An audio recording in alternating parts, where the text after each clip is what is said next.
ษภาคตะวันออกเพื่อขับเคลื่อนเศรษฐกิจไทยครับร่วมเดินหน้าประเทศไทยกับสำนักโฆษกสำนักเลขาธิการนายกรัฐมนตรีในการปฏิบัติราชการนั้นขอให้ทำหน้าที่เพื่อหน้าที่อย่านึกถึงบำเหน็จรางวัลหรือผลประโยชน์ให้มาก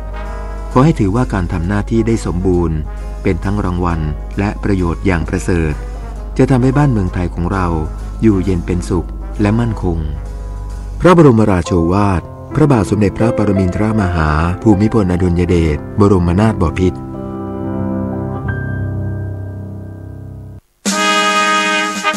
สมเด็จพระเจ้าอยู่หัวมหาวชิราลงกรณ์บดินทรเทพยวรางกูลมีพระราชโองการโปรดเกล้าโปรดกระหม่อมให้ประกอบพระราชพิธีบรมราชาภิเษกตามโบราณพระราชประเพณีเพื่อความเป็นสวัสดิมงคลของประเทศชาติและราชอาณาจักรระหว่างวันที่ 4-6 พฤษภาคม 2562 ครั้งหนึ่งในชีวิตของคนไทยกับช่วงเวลาประวัติศาสตร์อันสำคัญของชาติไทย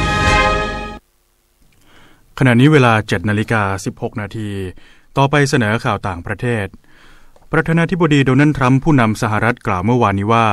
เขาจะรู้สึกผิดหวังกับนายคิมจองอึนผู้นำเกาหลีเหนืออย่างมากหากมีการยืนยันรายงานที่ว่าเกาหลีเหนือกำลังซ่อมแซมฐานปล่อยจรวดพิสัยไกลโซแฮที่เคยใช้ส่งดาวเทียมเมื่อปี 2555 และ 2559 ทั้งนี้ภาพถ่ายดาวเทียมล่าสุดเผยให้เห็นว่าเกาหลีเหนือกำลังดำเนินกิจกรรมที่ฐานปล่อยจรวดพิสัยไกลโซแฮซึ่งฐานแห่งนี้ไม่มีความเคลื่อนไหวมานับตั้งแต่เดือนสิงหาคมปี 2561 จึงบ่งชี้ว่ากิจกรรมที่กำลังเกิดขึ้นนี้เป็นการจงใจและมีเป้าจุดประสงค์โดยเกาหลีเหนืออาจตั้งใจที่จะแสดงให้เห็นถึงการแก้ไขปัญหาเมื่อเผชิญกับคำปฏิเสธของสหรัฐในการผ่อนปรนมาตรการคว่ำบาตรขณะเดียวกันก็มีข้อสงสัยว่าการซ่อมแซมฐานดังกล่าวเกิดขึ้นหลังหรือก่อนการประชุมสุดยอดผู้นำสหรัฐเกาหลีเหนือในเวียดนามที่ปิดฉากลงด้วยความล้มเหลวเมียนมาปล่อยตัวนายอาเธอร์เดสโกชาวฝรั่งเศสวัย 27 ปีแล้วเมื่อวานนี้หลังรับโทษจำคุกเป็นเวลา1 เดือนตามคำพิพากษาฐานความผิดบังคับโดรนบินเข้าใกล้อาคารรัฐสภาในกรุงเนปิดอร์โดยนายเดสโกถูกจับกุมเมื่อวันที่ 7 กุมภาพันธ์ที่ผ่านมาและศาลได้มีคำตัดสินความผิดเมื่อวันที่ 27 เดือนเดียวกันภายใต้กฎหมายนำเข้าและส่งออกซึ่งห้ามการใช้สินค้าต้องห้ามที่นำเข้าจากต่างประเทศโดยไม่มีใบอนุญาตขณะที่เจ้าตัวอ้างว่าไม่รับรู้มาก่อนว่าเมียนมามีกฎห้ามบังคับโดรนใกล้สถานที่ราชการและศาสนสถานอย่างไรก็ตามหลังได้รับการปล่อยตัวนายเดสโกถูกตั้งข้อหาใหม่ทันทีตามกฎหมายคนเข้าเมืองและอากาศยานซึ่งข้อหาแรกนั้นมีโทษสูงสุดจำคุก3 ปีแต่ผู้พิพากษาเลือกที่จะสั่งปรับทั้ง2ข้อหาเป็นเงินรวม 150,000 จาร์ดแทนโทษจำคุกโดยระบุว่าจำเลยเป็นชาวต่างชาติไม่คุ้นเคยกับกฎหมายเมียนมาและเขาได้รับโทษไปแล้วจากคดีกฎหมายนำเข้าและส่งออกหลังจากนั้นนายเดสโกได้ถูกส่งตัวไปยังสำนักงานตรวจคนเข้าเมืองเพื่อรอการเนรเทศออกนอกประเทศต่อไปรายงานของกระทรวงพาณิชย์สหรัฐซึ่งเผยแพร่เมื่อวานนี้ระบุว่าตัวเลขขาดดุลการค้าทั่วโลกของสหรัฐเมื่อปีที่แล้วพุ่งสูงสุดในรอบ10 ปีอยู่ที่12.5 เป็น 621,000 ล้านดอลลาร์แม้ประธานาธิบดีโดนัลด์ทรัมป์ใช้กลยุทธ์เชิงรุกในด้านการค้าระหว่างประเทศก็ตามขณะที่ยอดนำเข้าและส่งออกพุ่งขึ้นสูงระดับสู่สูงสุดเป็นประวัติการณ์รายงานระบุด้วยว่ายอดขาดดุลการค้ากับจีนเม็กซิโกและสหภาพยุโรปล้วนเพิ่มขึ้นแต่ระดับสูงสุดเป็นสถิติใหม่แม้สหรัฐได้เรียกเก็บภาษีสินค้านำเข้าจากประเทศคู่ค้ารายใหญ่มูลค่าหลายแสนล้านดอลลาร์สหรัฐอย่างไรก็ตามอีกด้านหนึ่งสหรัฐเกินดุลการค้ากับอังกฤษภูมิภาคอเมริกากลางและอเมริกาใต้สูงสุดเป็นประวัติการณ์เช่นเดียวกันรัฐบาลเวเนซุเอลาสั่งขับนายมาร์ติน ครีเนอร์เอกอัครราชทูตเยอรมนีออกจากประเทศเมื่อวานนี้เนื่องจากเขาถูกกล่าวหาว่าแทรกแซงกิจการภายในหลังจากที่นายครีเนอร์และคณะทูตต่างชาติได้ไปให้การต้อนรับในฮวนเกียโดผู้นำฝ่ายค้านเวเนซุเอลากลับสู่มาตุภูมิที่สนามบินในกรุงคารากัสเมื่อ2 วันก่อนโดยรัฐบาลเวเนซุเอลาประกาศให้นายครีเนอร์เป็นบุคคลที่ไม่พึงปรารถนาและว่าเป็นสิ่งที่ไม่อาจยอมรับได้ที่ทูตต่างชาติแสดงบทบาทต่อสาธารณะใกล้ชิดกับผู้นำทางการเมืองซึ่งมีส่วนเกี่ยวข้องสมคบคิดกับกลุ่มหัวรุนแรงของฝ่ายค้านด้านกระทรวงต่างประเทศเยอรมนีแถลงว่านายคลีเนอร์จะต้องเดินทางออกจากเวเนซุเอลาภายใน24 ชั่วโมงและทางกระทรวงอยู่ระหว่างการหารือกับพันธมิตรเกี่ยวกับแนวทางการตอบโต้ ทั้งนี้เยอรมนีเป็นหนึ่งในประเทศตะวันตกส่วนใหญ่ที่ให้การรับรองนายเกียโดในฐานะประธานาธิบดีรักษาการเวเนซุเอลาต่อไปติดตามรับฟังข่าวกีฬาค่ะ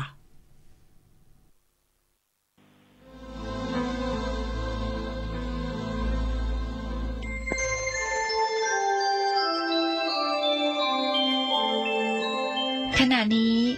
ท่านกำลังฟังสถานีวิทยุกระจายเสียง FM 104.5 เมกะเฮิรตซ์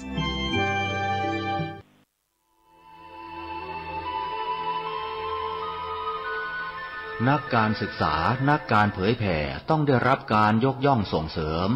ต้องมีการสร้างกันอย่างมีระบบที่สำคัญต้องมีนโยบายมีแม่บทที่แสดงเจตนาและปณิธานอย่างชัดเจนว่าจะนำพาพระพุทธศาสนาและสถาบันสงฆ์ไปในทิศทางใด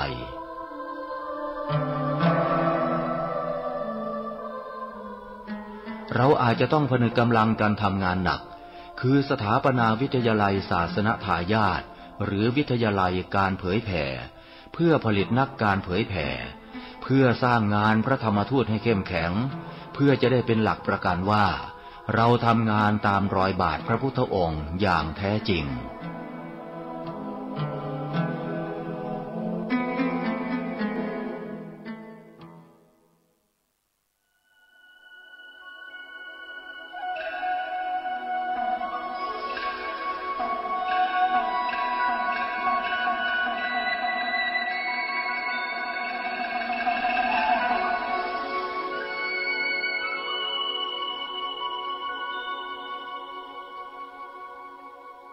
งานเผยแผ่เป็นงานหลักของพระพุทธเจ้า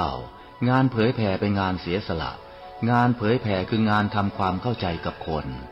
การทำความเข้าใจคือการศึกษาเรียนรู้คนอื่นและให้คนอื่นศึกษาเรียนรู้เราด้วยพระสงฆ์อยู่ได้เพราะศรัทธาจากศาสนิกและศาสนิกอยู่ได้เพราะปัญญาจากพระสงฆ์หน้าที่หลักของพระสงฆ์คือการทำงานเผยแผ่ชี้ทางสวรรค์คือทำให้คนที่ยังไม่เข้าใจมีความเข้าใจถูกต้องแม้ในสิ่งเล็กน้อยก็ตาม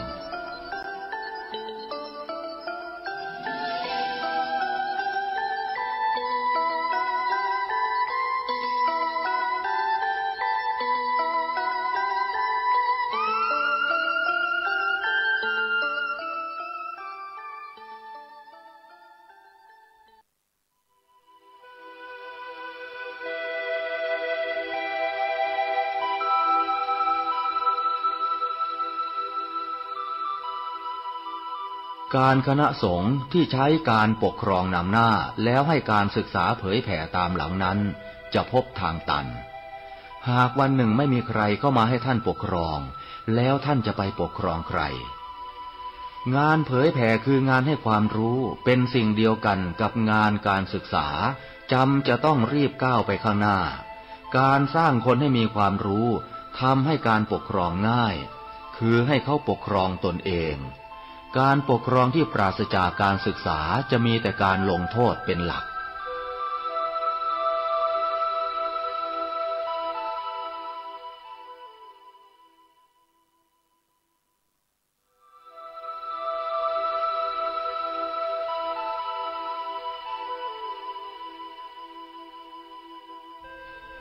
โลกแห่งการศึกษาการเผยแผ่เป็นโลกที่ไร้พรมแดนไร้ขอบเขตแต่โลกแห่งการปกครองมีขอบเขตชัดเจน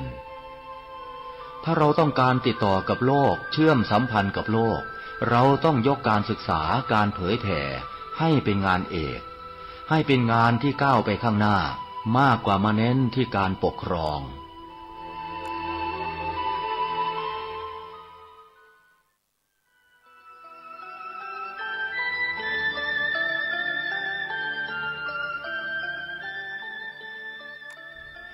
ในสมัยพุทธกาลงานสังคมสงเคราะห์คืองานหลักของพระพุทธเจ้า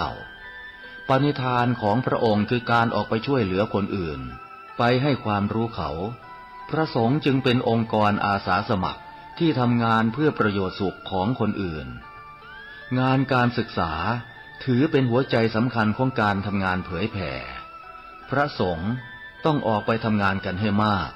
พระสงฆ์ต้องออกไปสัมผัสกับความจริงเราอยู่เฉยๆไม่ได้เราตั้งรับอย่างเดียวไม่พอโลกยุคข้อมูลข่าวสารเร็วเกินกว่าที่เราจะตั้งรับการรับรู้แตกต่างจากการเรียนรู้การรับรู้คือตั้งรับแต่การเรียนรู้คือการทำงานเชิงรุกพระธรรมทูตยุคใหม่ต้องทำงานเชิงรุกให้มากขึ้นต้องก้าวไปข้างหน้าต้องนำเสนอวิธีที่ดีกว่า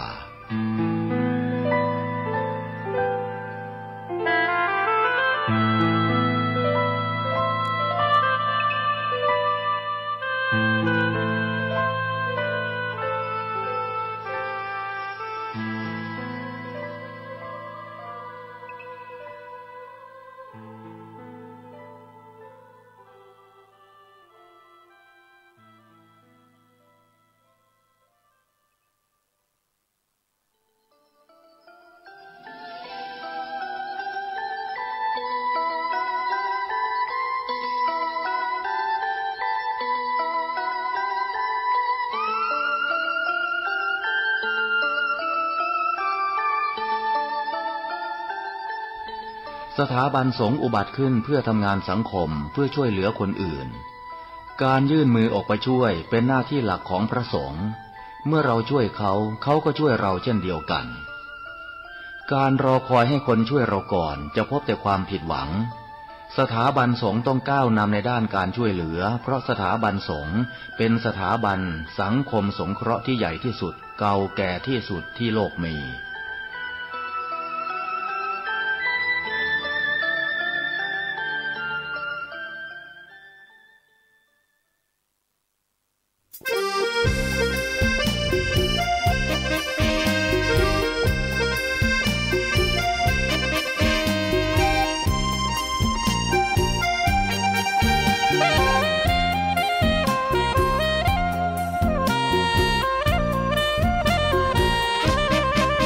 สถานีพระพุทธศาสนาฝากเสียงลอยมาบอกบรรดาญาติโยมที่มีใจใช้ธรรมฉโลมที่มีใจใช้เพลงฉโลมบอกบรรดาญาติโยมให้ฟังคลื่นนี้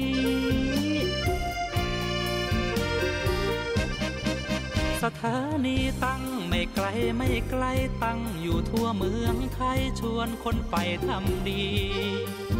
เชิญฟังกันทั้งวันดีเจสร้างสรรค์พากันสุขี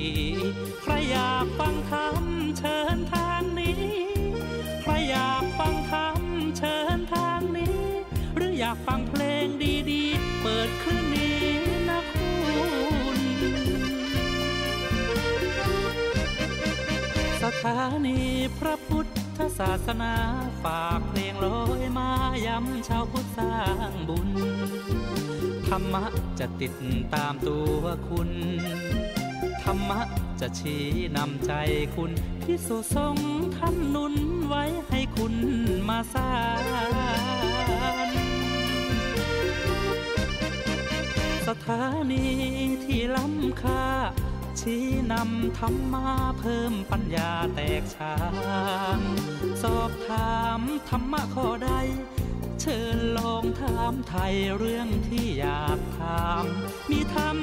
สลับกับเพลงเพราะมีธรรมสลับกับเพลงเพราะและดีเจชอละไว้เป็นเพื่อนคุณ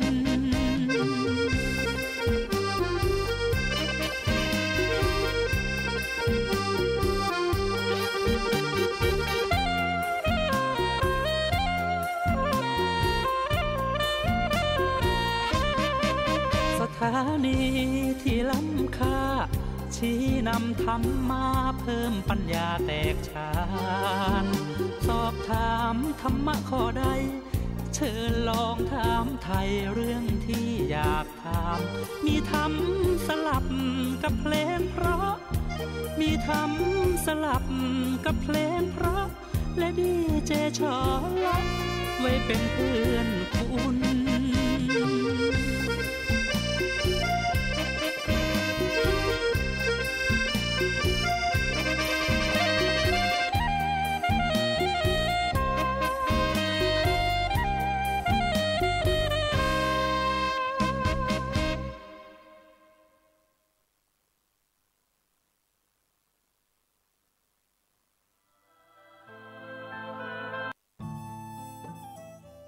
ท่านกำลังติดตามรับฟังสถานีวิทยุกระจายเสียงพระพุทธศาสนาแห่งชาติและสังคมคลื่นเพื่อการศึกษาพระพุทธศาสนาและวัฒนธรรมระบบ FM 104.5 เมกะเฮิรตซ์ รายการต่อไปเป็นรายการธรรมะเพื่อประชาชนดำเนินรายการโดยพระครูธีระสุตพจน์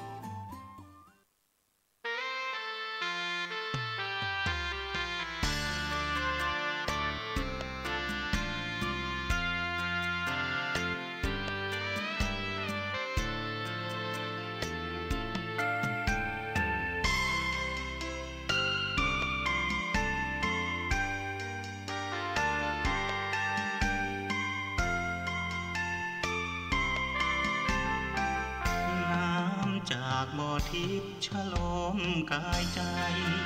ก่อนเดินขึ้นมากราบไหว้พระธาตุคู่ดอยสุเทพเทวาตามประเพณีเที่ยวขึ้นดอยองค์พ่อครูบาหยุดพักวัดท่านสร้างมาเดิมชื่อว่าสกินาคามีบัดนี้ที่วัดผาลาดรื่นรมด้วยบรรยากาศเจ้าอาวาสนักเทศน์เสียงดี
แล้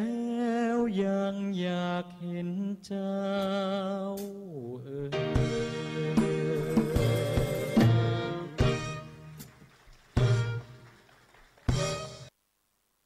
ขอน้อมใบสาบารมีธรรมของแก้วเจ้าทั้งสาม คือพระพุทธพระธรรมพระสงฆ์อันเป็นสรณะที่พึ่งสูงสุดในชีวิตขอกราบไหว้สาบารมีธรรมของพระมหาเถรานุเถระครูบาอาจารย์เจ้าทั้งหลายจุตนโจองค์อันมีพระเดชพระคุณหลวงพ่อเจ้าคณะจังหวัดเชียงใหม่เป็นต้นเป็นประธานขอเจริญพรญาติโยมท่านสาธุชนพุทธบริษัททุกท่านที่ติดตามรับฟังรายการธรรมะเพื่อประชาชนทางสถานีวิทยุกระจายเสียงพระพุทธศาสนาแห่งชาติและสังคมคลื่นเพื่อการศึกษาพระพุทธศาสนาและวัฒนธรรมออกอากาศณวัดไผ่หินอำเภอเมืองจังหวัดเชียงใหม่และสถานีวิทยุเครือข่ายคลื่นกัลยาณธรรมของเฮาทุกๆคลื่นไม่ว่าจะเป็นตังวัดป่าแดงมหาวิหารวัดหนองกายอำเภอแม่แตงวัดพระนอนปากเกร็ดอำเภอสระปีวัดจังกำป่าซางดอยน้อยดอยรอการันตีเรดิโอญาติโยมที่อยู่ตังออนใต้ออนกลางออนเหนือปูคาบวกก้างอยู่ตังสันบะเกียงอยู่ตังสันกำแพงอยู่ตังสันเข้าแคบเนาะแล้วก็ที่อยู่ตัง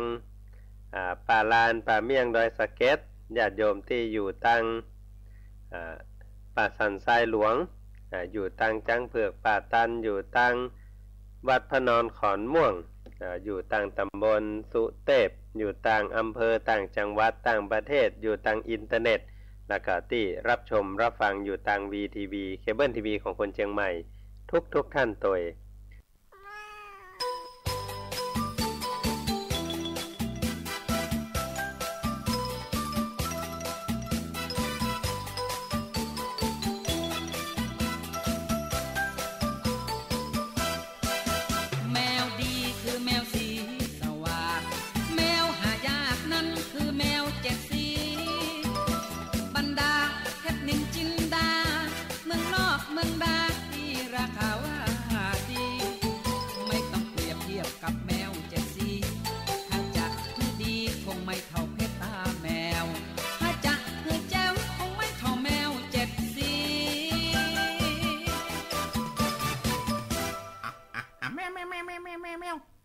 เจ็ดฉี่เฮ้ยมากินป่าแห่ลูกนี่อันนี้ป่าทูเข่งอันนี้ป่าทูเก็มอันนี้ป่าช้าบะ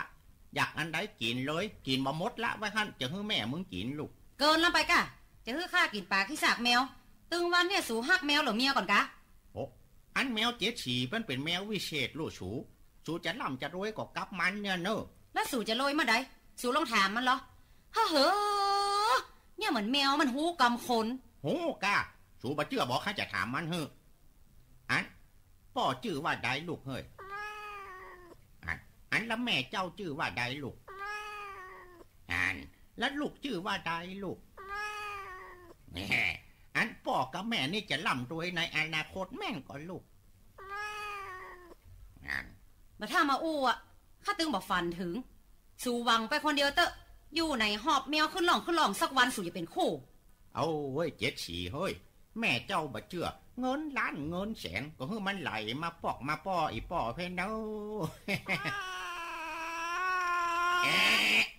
โอ้แมวบอกเนี่ยมาขี้ใส่มือกูนี่แกวแกก็นึกว่ามันหูกำคนเป็นว่าสูบีบหางมันเนาะ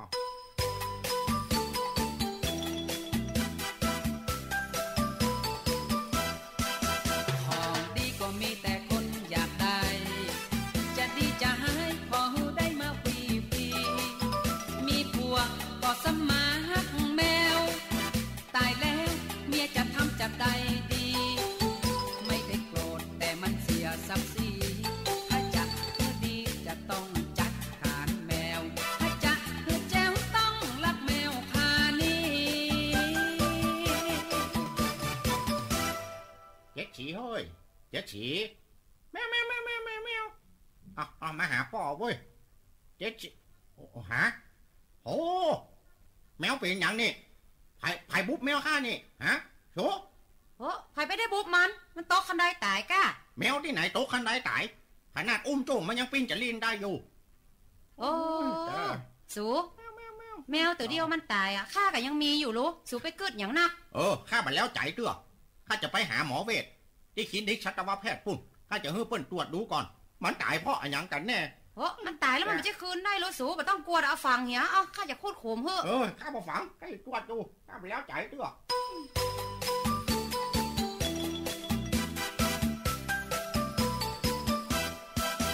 คนดีบางครั้งขาลำทำชั่ว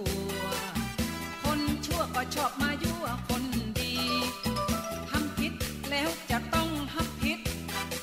ถ้าหนีผิดนั้นเป็นสิ่งบ่ดีแมวตายแล้วพวกก็เฝ้าสังเกตต้องไปหาหมอเวชเพราะเปิ้นดีเอาไปตรวจดูที่เพื่อจะมีเงื่อนงำ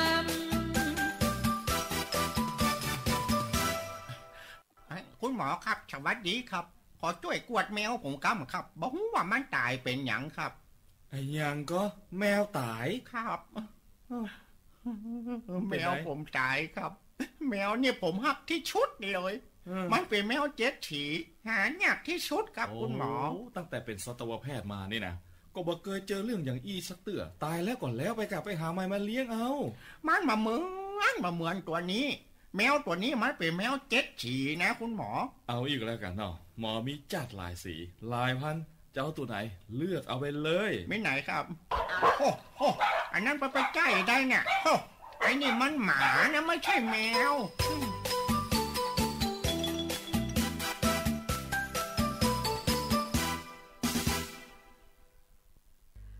เจ้าวันนี้มาพบมาปากันหลังจากที่ได้ฟังน้ำฟังธรรม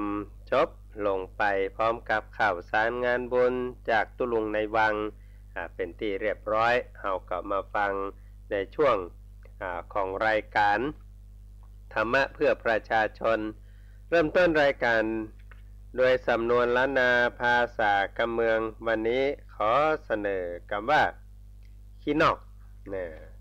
ขี้นอกนั้นเปิ่นเอาไว้อู้สำหรับคนที่เนี่ยอย่างที่เพิ่มเหมือนยะกันนะก็เอาไว้ห้องสำหรับคนที่ลูกบ้านนอกเข้ามาในเวียงก็เนี่ยอย่างไปเลยอันนี้บอกว่าโอ้ยขี้นอก เช่นมาเป็นคนดีมีมารยาทมาถึงเวียงพอตะรถเรียบร้อยก็อันนี้รถนี้ไปน้อยอันนี้จะไปเดินเต้าก็ขึ้นรถไปเสร็จเรียบร้อยพอไปถึงที่บ้านลงรถก็พอรถออกก็เร็ววกเร็ววักเร็วซ้ายเร็วขวาถามว่าอีแม่นี่อย่างเนี่ยอันเกือกอีแม่ไม่นายเหี้ยโอ้บลังลืมไว้บนรถกะไปลืมได้อีแม่ถอดไว้ติ่นข้าใดก่อนขึ้นรถกำเดียวบ่ได้เนี่ยถ้าอย่างไทยที่เนี่ยอย่างอี้นะก็เปิดห้องว่าขี้นอก แต่บางทีไปใจขี้นอกมันลืมเนาะมันเคยตัวเพราะว่าจะขึ้นข้าใดนี่เฮาบ่สวมรองเท้าขึ้นไปบนบ้านบนจอมบนข้าใดอยู่แล้วพอเห็นบันไดปุ๊บเฮาก็ต้องถอดรองเท้าบ่ใช่ว่าบ่ถ้าบ้านนอกในเวียงที่ไหนก็เหมือนกันถ้ามันบ่ตันเมืองนี่นะถอดเกือกขึ้นรถนี่ก็มีเยอะแยะตู้เจ้าก็เหมือนกันจะไปฮับตันถอดเกือกก็ขึ้นรถตู้ก็มีล่ะนะบอกครับเพื่อเป็นวัดไหนนะ เขาว่าโอ้ยอย่ามามารยาทดีแต่ว่าใส่ไปก็ได้นี่นะอันนี้ก็เอาไว้ห้องสำหรับคนที่ลักษณะบ้านนอกเข้าเมืองเอาไว้ห้องว่าขี้นอก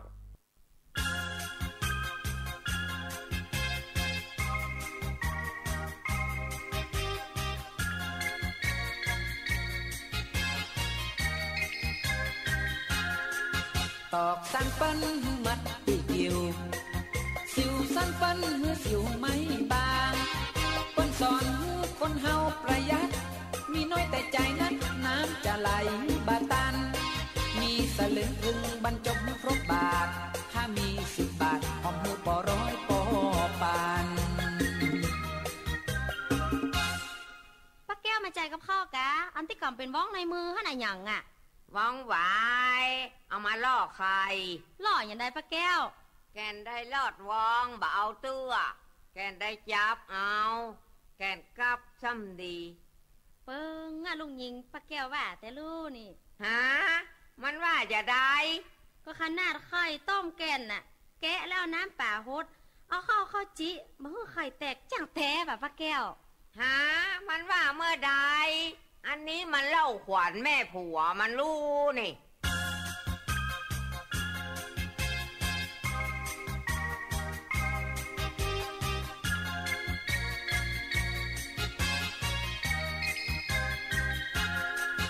คนโง่เอาใจไว้ที่ปาก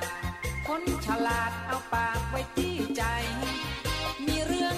ภายในครอบครัวจะไปนื้อมันหัวเพื่อหูกันภายใน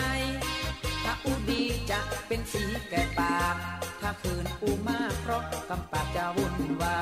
ย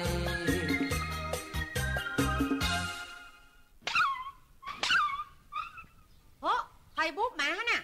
กูแหละหมานี่มันปากบดีโอ้หมาไปปากได้อย่าได้แม่มันก็เห่าอากะมันเห่าในบ้านดีอันนี้ไปเห่าตามกาตามลีให้แม่กาไข่เขาฟัง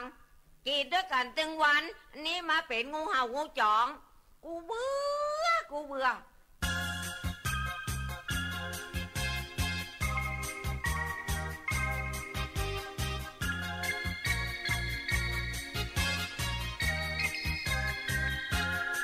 เสียมบาคมใส่ดำหนักๆความหูบานัก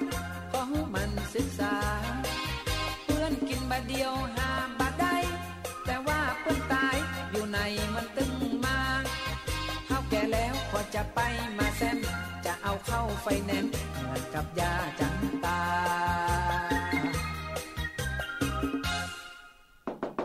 ตาบ้าพะเยกินคบกับบาล้างกักพริกติดเบอโอ้มันตึงบอกโป้ดีเท่ากิจิเนี่ยมีไผ่อยู่บนบ้านพ่อก็ครับอยู่เจ้ามีธุระหยังอันนี้บ้านป้าแก้วแม่นก็ครับแม่นแล้วเหรอบ้านแม่แก้วอย่างนี้หยังผมว่าก็มาจวนแม่แก้วเนี่ยเข้าสมาชิกศพอีนะบ่เข้าบ่มีสตางค์บ่เป็นหยังแม่แก้วบ่มีสตางค์นะแม่แก้วเอาสำเนาทะเบียนบ้านกับบัตรประชาชนเนี่ยฮื้อผมถ้าเปิ้นมาเก็บสตางค์นะผมจะออกฮื้อแม่แก้วหมดแล้วถ้าแม่แก้วเสี่ยงบุญไปตายไปเหตุก็ดีผมได้เงินมา50,000ผมจะช่วยศพแม่แก้ว10,000โดยแม่แก้วไม่ต้องเสียอย่างสักบาทขอ15,000ได้ก็เอาอะกับแม่เฮาบ่ได้ออกเงินสักบาทสมัยบัดเดียวเพิ่นตึงเอาคนเฮาเข้าไฟแนนซ์กันหมดอะไฟแนนซ์อย่างใดกูบ่เข้าใจสมัยกูบ่มีโอ้ยก็เอาคนเฮาเข้าสมาชิกศพนะกับแม่อีแม่ตายเมื่อใดเพิ่นตึงเอาเงินมาฮื้อสมัยแต่ก่อนเพื่อนกินหาได้เพื่อนตายหายากมาสมัยนี้เพื่อนกินหาบ่ได้เพื่อนตายหาง่ายเนาะ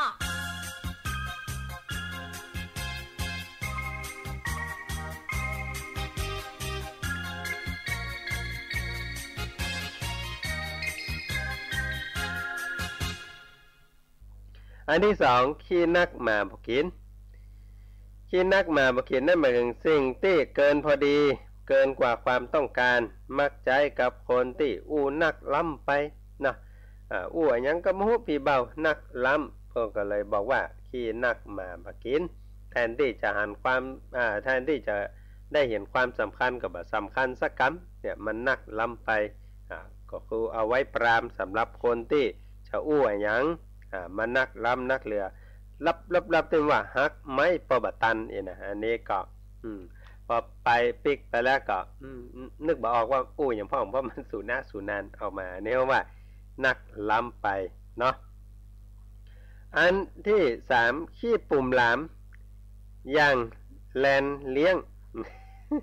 ขี้ปุ่มหลามอย่างแลนเลี้ยงนี่หมายถึงเป็นคนที่พุงโตหรือว่าลงพุงเหมือนกับตะกรวดที่เปิ้นเอามาเลี้ยงไว้บนบ้านเอามาเลี้ยงไว้ในบ้านอย่างแลนเลี้ยงแลนเลี้ยงหมาเลี้ยงแมวเลี้ยงที่เจ้าของเลี้ยงดีขนาดนี้นะกินติ๊กนี่ขี้ปุ่มถึงปัดนั่นล่ะอันนี้เปิ้นก็เลยเอาไว้เปรียบเทียบสำหรับคนที่กินดีแล้วก็อาจจะกินไม่ดีก็ได้แต่ว่าลงพุงสักนิดหน่อยนี่นะท่วมขี้ปุ่มปุดนักเปิ้นก็เลยว่าโอ้ปุ่มลามอย่างกับแลนเลี้ยงด่ะนี่นะอันนี้ก็เอาไว้ห้องผู้ที่ลงพุงเนาะ3กรรมนำมาฝากเขาท่านทั้งหลายเนอะขี้นอกขี้นักมาบ่กินแล้วก็ขี้ปุ่มลามอย่างแลนเลี้ยงเป็นสำนวนที่นำมาฝากเฮาท่านทั้งหลายในช่วงเช้าของวันนี้ไปฟังเสียงเพลงกันสัก1เพลงแล้วก็กันเดี๋ยวปิกมาอู้มาจ้าปะกันแหมกำเนอ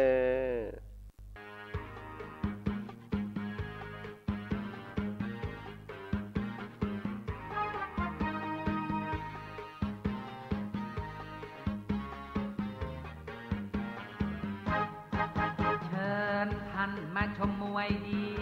ราะว่าวันนี้มีรายการใหญ่ชิงแชมป์สากลมวยไทยผู้ชมหลั่งไหลมาเต็มข้างเวทีจัดมวยไฟเตอร์มันมีแจกรางวัลทองคำทีวีโชคดีน็อกปุ๊บได้ปั๊บต่อยดาวหรืออัปปะคัดต่อยจนมอยหลับจะได้รับทันทีแฟนหมัดมวยอันเป็นที่รักยิ่งมวยคู่ต่อไปนี้เป็นการชิงแชมป์มวยสากลรุ่น102 ปอนด์ครึ่งซึ่งชกกันระหว่างล่องแล่งลูกเลิงปอยพบกับมดตะนอยลูกลุงลังล่องแล่งอยู่ฝ่ายแดงส่วนมดตะนอยอยู่ฝ่ายน้ำเงินเห็นว่ามวยคู่นี้เป็นมวยคู่เอกของรายการจึงขอเชิญผู้สนับสนุนรายการมอบรางวัลให้แก่นักมวยฝ่ายแดงมีดังต่อไปนี้ขอเชิญเจ้าของบริษัทยาแก้ปวดกามุยแง่ม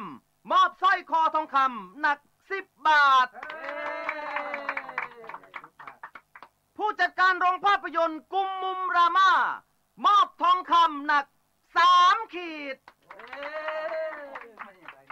ขอเชิญผู้จัดการเจ้าของหมู่บ้านวังเวงนิเวศถนนวุ่นวายมอบทีวีรุ่นไว้ทุกขาวดำ1 เครื่องและที่จะขาดไม่ได้ขวัญใจของมวยแชมป์โลกทุกสถาบัน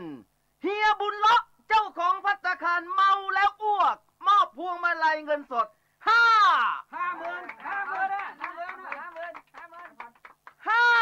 50 บาทต่อไปนี้ขอเชิญชมการชกมวยอย่างมันแน่นอนครับท่านเพราะนักมวยฝ่ายแดงเป็นนักมวยบ้านเราและกรรมการก็คนบ้านเราคนดูก็คนบ้านเราทั้งนั้นยกที่ 1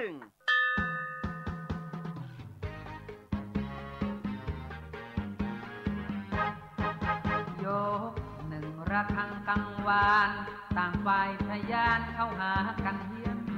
โหดฝ่ายแดงไอ้มัดรีโมทท่าทางเหี้ยมโหดเหมือนโกรธมา100 ปียก1น้ำเงินเป็นรองยก2แดงต้องเสียทีถูกฝ่ายน้ำเงินไล่ตีฝ่ายแดงเรี่ยวแรงบ่มีน้ำเงินได้ทีโดดตีปลายกา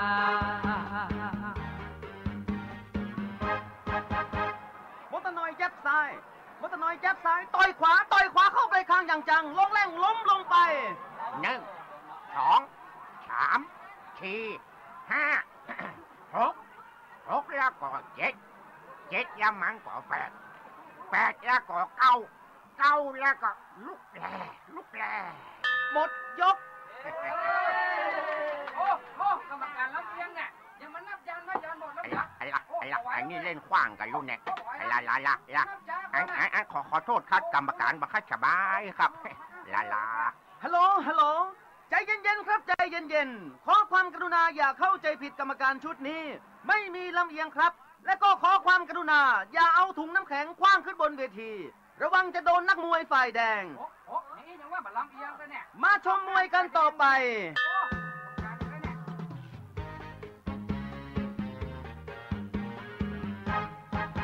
ยก5แดงออกจากมุมเดินย่าง3 กุมรัดกุมท่าใหม่ฟุตเวิร์กกระเทิบเข้าไปต่อยขวาต่อยซ้ายวืดไปผิดทางฝ่ายแดงเป็นมวยบ้านเฮาจะเข้าเต็มเป้าจนน้ำลายจางกองเชียร์รักเฮียใจจังฝ่ายน้ำเงินต่อยเพลินไม่ระวังแดงสวนปลายกลางไปนอนกลางเวที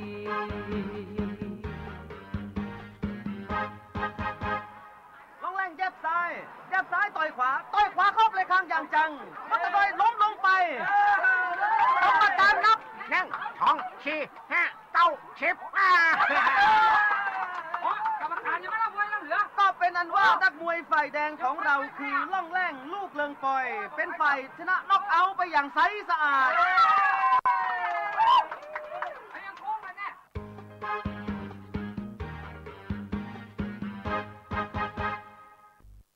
ถ้าเป็นหมู่เดียวกันมันจะเป็นอย่างนี้เนาะอดบ่ได้อันนี้มาว่าอคติเนาะมีความลำเอียงเกิดขึ้นเป็นธรรมดาอันนี้ก็เป็นตัวอย่างที่เปิ้นว่าไว้ในเรื่องราวของนักมวยมุมแดงนะนับเป็นนักมวยมุมแดงเป็นคนของเฮานี่กำมันพลาดขึ้นมานี่หน้าไปแผ่วๆเก้าละลูกแหล่ ชนละคางมาจ้อยเนาะที่เปิ้นเป็นฝ่ายอันโก้นพ่องนี่1 2 4 6 8 10นี่นะมันมาแผ่วสักกำหรอกเนาะนี่ก็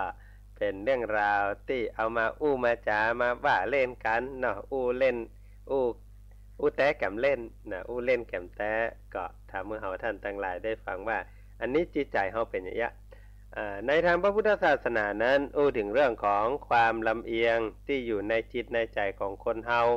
ที่ฮ้องว่าอคติเนาะอคติก็คือมันจะเงี่ยงไปเห็นหน่อยหนึ่งบางทีก็ยังเพราะว่าฮักกันเนี่ยอย่างในเสียงเพลงนี่มุมเดียวกันฮักเพราะเป็นคนบ้านเดียวกันเพราะเรียนหนังสือมาด้วยกัน